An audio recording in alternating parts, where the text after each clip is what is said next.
brands in the world. Ang mga tatak ng palakasan o, mas tiyak, ang mga tatak ng sportswear ay patuloy na umuusbong ngayon. Parami ang mga tao sa buong mundo ay sumasali sa trend para sa mas maraming ehersisyo at palakasan sa kanilang pang-araw-araw na buhay. Ang isang hindi nakakagulat na pag-unlad na isinasaalang-alang ang isang aktibong pamumuhay ay napatunayan na maging beneficiary sa iyong kalusugan at pag-asa sa buhay. Gayunpaman, mayroon pa ring maraming potensyal na lumago para sa mga tatak ng palakasan dahil mayroon pa ring masyadong maraming tao na hindi nakuha ang inirekomendang dami ng ehersisyo. Upang makapag-ehersisyo kailangan mo ng tamang gamit na susuporta sa iyo sa panahon ng iyong inaasahan na regular na dosis ng aktibidad na pampalakasan at pakiramdam mo ay komportable.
Number 2. Adidas. Ang pangalawang higanti sa pandaigdigang merkado ng sportswear ay ang Adidas, isang kumpanya na itinatag ni Adolf Dassler, kaya ang pangalan. Tulad ng kakumpetensya sa Arco na Nike, ang korporasyon ng Aleman ay pangunahing gumagawa ng sapatos para sa lahat ng mga uri ng mga aktibidad na pampalakasan, ngunit ito rin ay isang mas pangkalahatang tatak ng palakasan sa puntong ito at aktibo sa maraming iba pang mga larangan ng mundo ng palakasan at pang-araw-araw na pamumuhay. Mga benta sa sports sa buong mundo, $25.60 bilyon produkto ng pangunahing palakasan, sapatos nagtatag noong 1949 na batay sa Herzogenaurach, Bavaria, Alemanya pagmamay-ari ni Adidas AG. Number 3. Puma. Worldwide sportswear sales $5.7 billion. Mga produktong pang-sports, sapatos nagtatag noong 1948 batay sa Herzogenaurach, Bavaria, Alemanya. Ang Puma ay itinatag ni Rudolf Dassler, ang kapatid ng tagapagtatag ng Adidas na si Adolf Dassler. Orihinal na itinatag at pinangunahan ng mga kapatid ang kanilang kumpanya. Matapos ang isang pangunahing pagtatalo ay nagpasya silang maghiwalay ng mga paraan at nagtatag bawat isa ng kani-kanilang kumpanya. Ang Puma ay batay sa parehong maliit na bayan ng Bavarian tulad ng Adidas. Habang ito ay mas maliit kaysa sa kanilang kapatid na kumpanya, mayroon pa rin silang hawak na isang malakas na pangatlong pwesto sa pandaigdigang merkado ng sports. Number 4. Under Armour. Worldwide sportswear sales, $5.2 billion. Mga produktong pang-sports, sapatos na itatag noong 1976 na batay sa Baltimore, Maryland, USA ang pagmamay-ari ni Under Armour, Incorporated. Tulad ng nangungunang tatlong mga tatak sa palakasan, ang Under Armour ay pangunahin din, ngunit hindi eksklusibo, nag-aalok ng sapatos. Ang kumpanya ng Amerikano ay medyo bago, na itinatag noong kalagitnaan lamang ng dekada 70. Ngunit ang tatak ng sportswear na nakabase sa Baltimore ay naging ambisyoso at mabilis na tumataas sa mundo ng kasuotan sa paa at kasuotan sa palakasan. Number 5. New Balance. Worldwide sportswear sales, $4.1 billion, mga produktong pang-sports, sapatos na itatag noong 1906, nakabase sa Boston, Massachusetts, USA nagmamay-ari ng New Balance, Incorporated. Ang nangungunang 5 sa merkado ng mga tatak ng palakasan ay nakumpleto ng isa pang kumpanya na higit na nakatuon sa tsinelas. Orihinal na itinatag noong 1906 bilang isang tagagawa ng suporta sa Arco, ang New Balance ay nagbebenta na ngayon ng sariling mga sapatos, kasama ang iba pang damit na pang-lifestyle at sportswear. Number 6. Lululemon Athletica.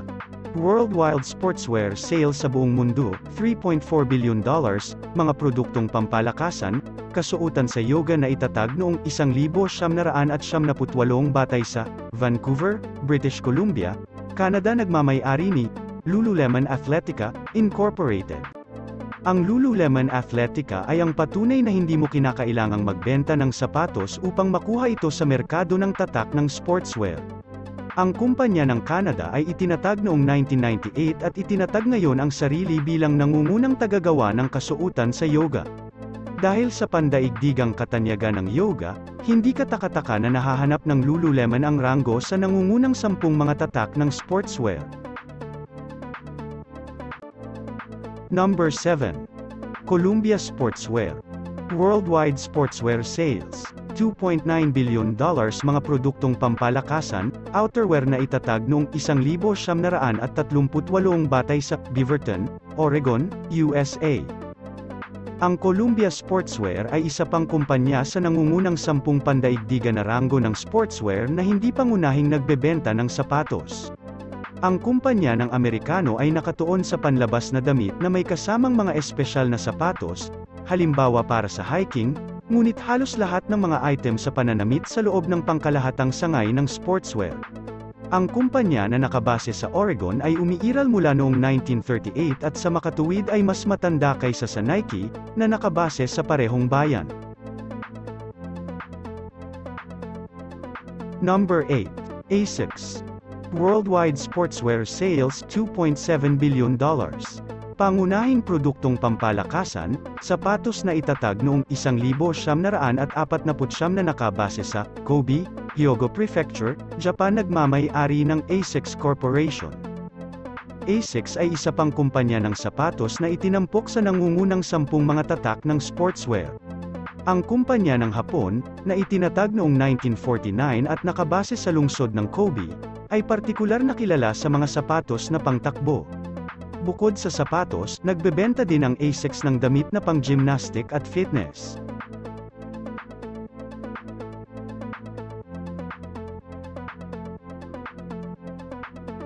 Number 9. Fila. Fila worldwide sales, $2.6 billion.